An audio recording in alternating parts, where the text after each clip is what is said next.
Hi, I'm Ellen McCloskey, and I'm here today to talk to you about why we must all become digital citizens. What is digital citizenship? According to Applied Educational Systems No Date, it refers to the responsible use of technology by anyone who uses computers, the internet, and digital devices to engage with society on any level.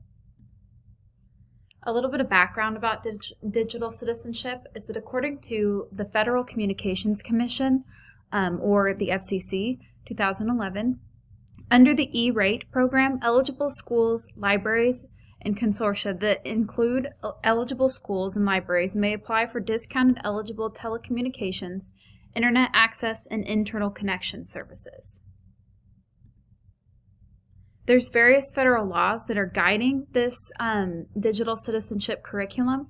3 of these are the Children's Internet Protection Act, so CIPA, the Children's Online Privacy Protection Rule, so the COPPA, and the Family Educational Rights and Privacy Act, so FERPA, F-E-R-P-A. For CIPA, school districts are required by CIPA to have technology measures and policies in place that protect students from harmful materials, including those that are obscene or pornographic.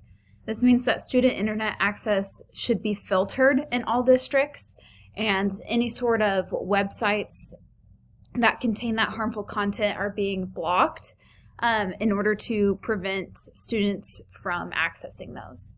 For COPPA, it applies to commercial companies and limits their ability to collect personal information from children who are under 13. And so, therefore, Google's advertising automatically is shut off for apps for education users. So then that way it prevents any sort of personal information being saved. FERPA protects the privacy of student education records, and it also gives parents the right to view student records. So FERPA is allowed to disclose any sort of directory information, so just name, phone, address, grade level, but the parents can go in and request that this information is not disclosed.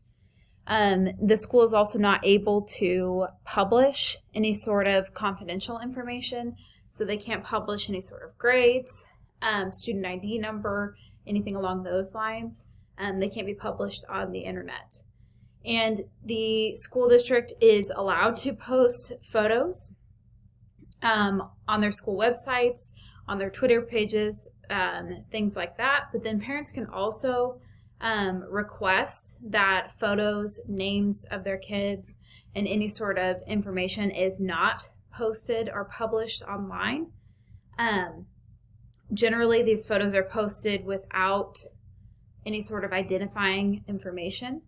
And then parents also have the right to investigate the contents of their child's email and look at the apps for education files. CIPA, E-Rate, and digital citizenship. So Mendoza 2020 states the Schools and Libraries Program of the Universal Service Fund, more commonly known as E-Rate, is a federal program through which schools and libraries can apply for funds to purchase hardware, internet access, and telecommunications to connect their students to learning opportunities. So these different eligible groups include all K through 12 public schools, so that also includes public charter schools, all nonprofit K through 12, private and parochial schools with endowments that are less than $50 million, all public libraries, all public elementary and secondary school libraries whose funding is separate from the school. So it benefits all of these different places. There's different categories that the E-Rate is able to assist with or provide discounts in. And so one is data transmission services and/or internet access. 2 is internal connections, manage internal broadband services, and basic maintenance of internal connections, and then also miscellaneous. And so category 1 and 2, so that data transmission services and/or internet access and the internal connections, so the IC, MIBS, and the BMIC, those all require adherence to CIPA.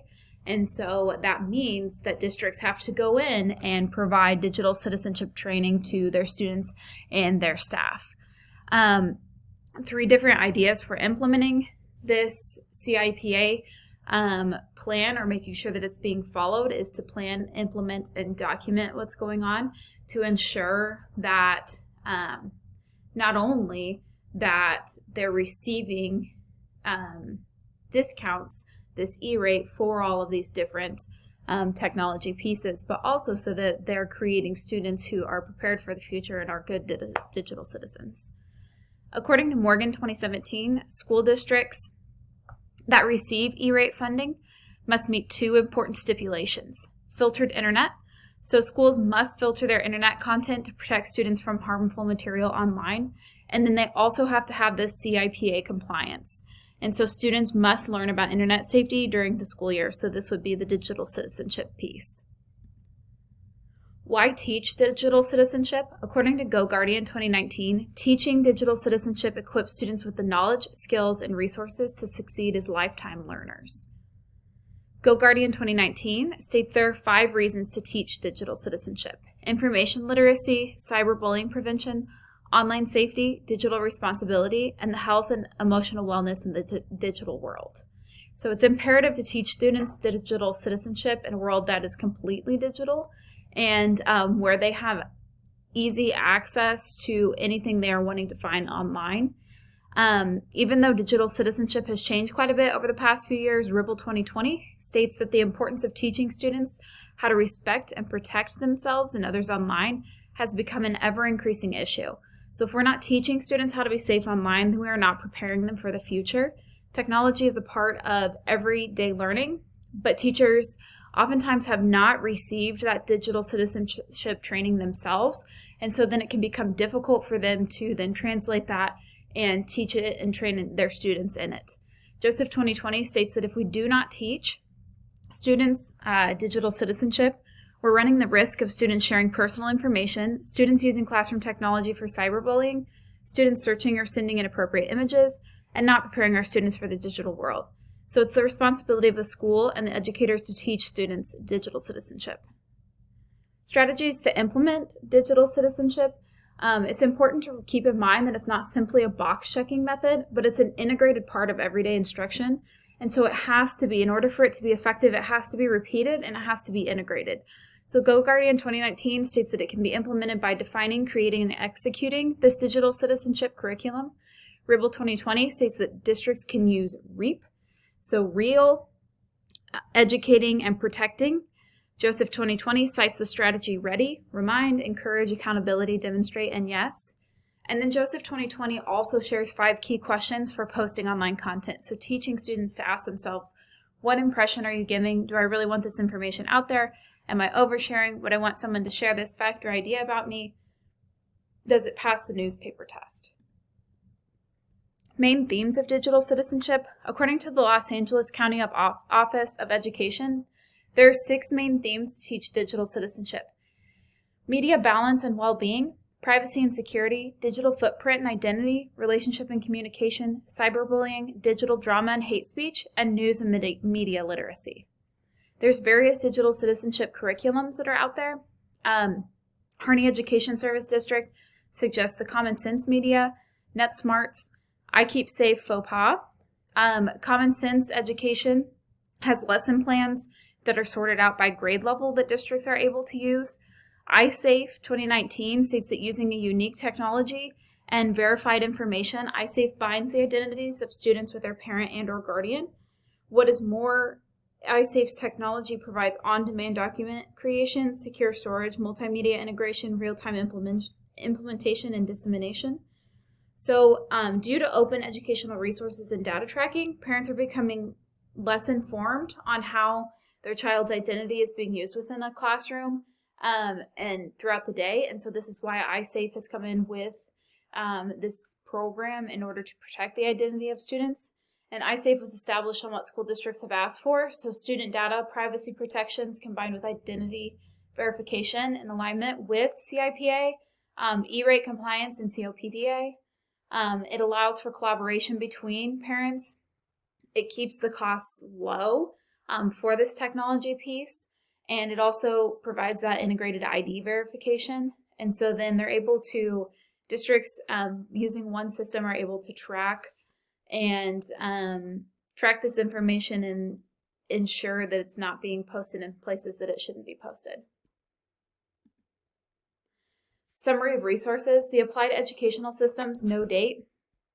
It goes through defining digital citizenship, strategies for implementing digital citizenship, and modeling and teaching students digital citizenship.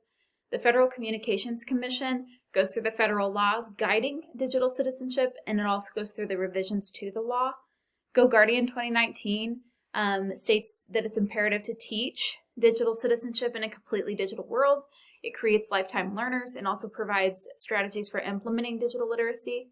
Morgan 2017 states that digital citizenship is not a box-checking task, that there are E-rate stipulations, and not teaching digital citizenship is not preparing students for the future. Ribble 2020 states that teaching students to protect themselves and others online is it's imperative for districts to follow this. There are various strategies provided in this article for implementing digital citizenship. Joseph 2020 talks about the lack of teacher training on digital citizenship. Educators have a responsibility to teach digital citizenship, and then it provides strategies and guiding questions to implement it. Los Angeles County Office of Education goes through 6 different themes to teach this, and it also goes through teacher resources and PD on digital citizenship. Harney Education Service District goes through the digital citizenship curriculums, and it also goes through a summary of the federal laws that guide it.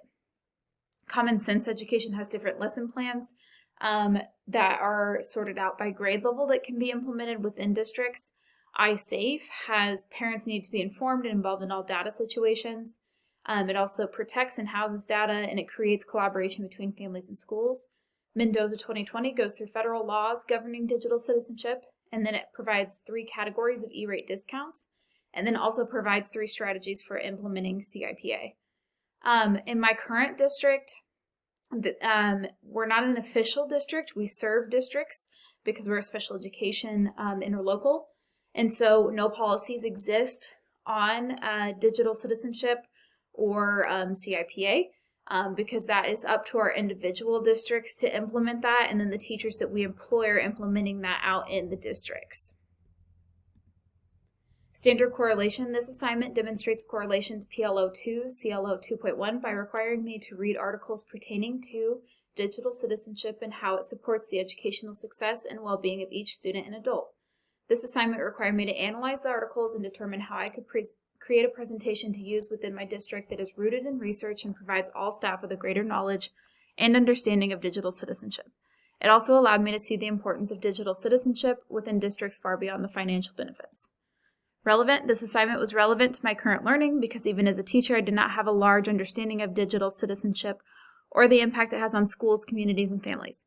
This assignment allowed me to read about the research and federal laws governing digital citizenship. It allowed me to see the importance of it from both a school and family perspective. When I was teaching, these lessons had just started to become an official part of curriculum, so I don't have much hands-on experience teaching it. And finally, for the reflection, this assignment will influence the decisions I will make as a future school leader because digital citizenship truly is a district-driven initiative. As the school leader, I'm not only responsible for ensuring that technology costs are kept low, but I'm also responsible for adhering to federal laws and ensuring the districts I serve are preparing students and staff for the future. It begins with administration. If it's not properly modeled and taught to students, then I'm not doing my job as a school leader. And then these are the references I used. Thanks for watching.